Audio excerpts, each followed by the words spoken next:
Mari kita bersatu di dalam doa.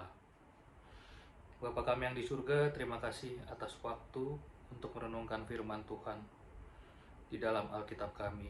Pimpinlah kami dalam merenungkannya. Di dalam nama Tuhan kami berdoa. Amin. Kita membaca dari Galatia 5 ayat 13 sampai 26. Saudara-saudara, memang kamu telah dipanggil untuk merdeka. Tetapi janganlah kamu mempergunakan kemerdekaan itu sebagai tempat untuk kehidupan dalam dosa. Melainkan, layanilah seorang akan yang lain oleh kasih. Sebab seluruh hukum Taurat tercakup dalam satu firman ini, yaitu, kasihilah sesamamu manusia seperti dirimu sendiri.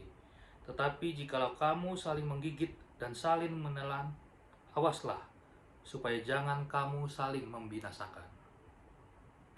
Hidup menurut daging atau roh.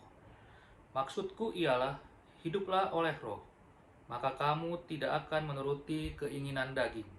Sebab keinginan daging berlawanan dengan keinginan roh, dan keinginan roh berlawanan dengan keinginan daging. Karena keduanya bertentangan, sehingga kamu setiap kali tidak melakukan apa yang kamu kehendaki.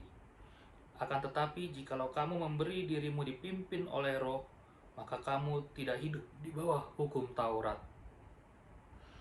Perbuatan daging telah nyata, yaitu percabulan, kecemaran, hawa nafsu, penyembahan berhala, sihir, perseteruan, perselisihan, iri hati, amarah, kepentingan diri sendiri, percideraan, roh pemecah, kedengkian, kemabukan, pesta pora, dan sebagainya. Terhadap semuanya itu kuperingatkan kamu seperti yang telah kubuat dahulu, bahwa barang siapa melakukan hal-hal yang demikian, ia tidak akan mendapat bagian dalam kerajaan Allah. Tetapi buah roh ialah kasih, sukacita, damai sejahtera, kesabaran, kemurahan, kebaikan, kesetiaan, kelemah lembutan, penguasaan diri. Tidak ada hukum yang menentang hal-hal itu. Barang siapa menjadi milik Kristus Yesus, ia telah menyalibkan daging dan segala hawa nafsu dan keinginannya. Jikalau kita hidup oleh roh, baiklah kita hidup juga dipimpin oleh roh. Dan janganlah kita gila hormat, janganlah kita saling menantang dan saling mendeki. Amin. Amang inang yang dikasihi Tuhan, judul renungan kita pada malam hari ini, kemerdekaan yang harus kita jaga.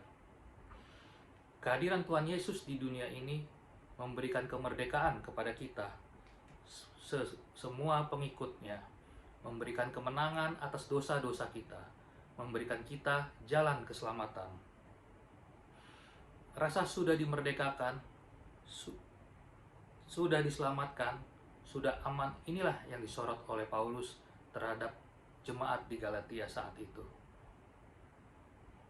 Janganlah kemerdekaan yang sudah diberikan Yesus Kristus dengan cuma-cuma menjadi kesempatan bagi jemaat untuk hidup tetap di dalam dosa.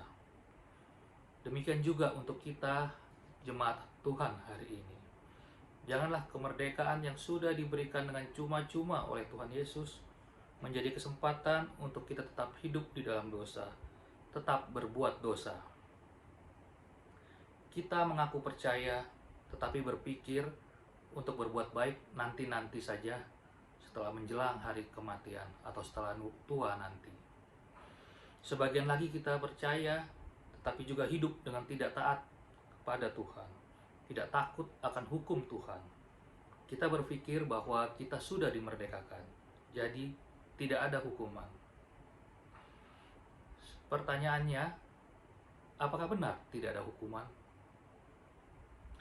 Dalam Yohanes 3 ayat 18, barang siapa percaya kepadanya, ia tidak akan dihukum. Barang siapa tidak percaya, ia telah berada di bawah hukuman. Sebab ia tidak percaya dalam nama Anak Tunggal Allah. Amang inang sekalian, jadi hukuman itu tetap ada. Hukuman itu ada. Dan bagi kita yang hidup di dalam dosa, kita sudah masuk bagian yang tidak percaya dan kita sudah berada di dalam penghukumannya. Dikatakan telah, artinya kita sudah berada di dalam penghukuman Tuhan. Karenanya berhati-hatilah dengan kemerdekaan yang sudah Tuhan Yesus berikan. Jangan sia-siakan.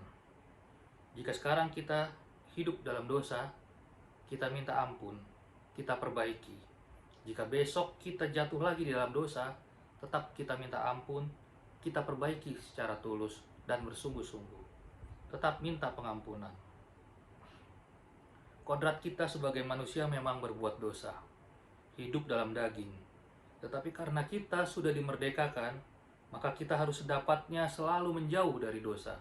Sedapatnya hiduplah dalam roh. Karena itu kita perlu tuntunan Roh Kudus. Hidup dalam roh otomatis menyalipkan segala keinginan daging, segala hawa nafsu, dan keinginan dosa di dunia ini.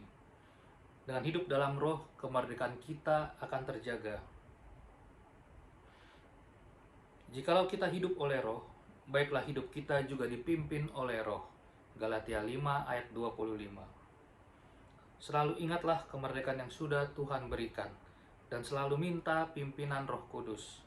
Kemerdekaan dengan tuntunan roh, kemerdekaan yang harus kita jaga. Intinya, kita tetap merdeka pada akhirnya. Tuhan Yesus memberkati. Amin. Mari kita bersatu di dalam doa. Bapa kami yang di surga, terima kasih Tuhan atas firman Tuhan malam ini. Kemerdekaan yang memerlukan pengawalan dan pimpinan Roh Kudus. Kemerdekaan yang harus kita jaga. Terima kasih Tuhan atas pimpinan Roh Kudus selama ini. Kami mohon ampun jika masih tinggal di dalam dosa. Terima kasih Tuhan untuk berkat, kesehatan, dan penyertaan kepada keluarga kami. Ampunilah dosa dan kesalahan kami. Di dalam nama Tuhan Yesus kami berdoa. Amin.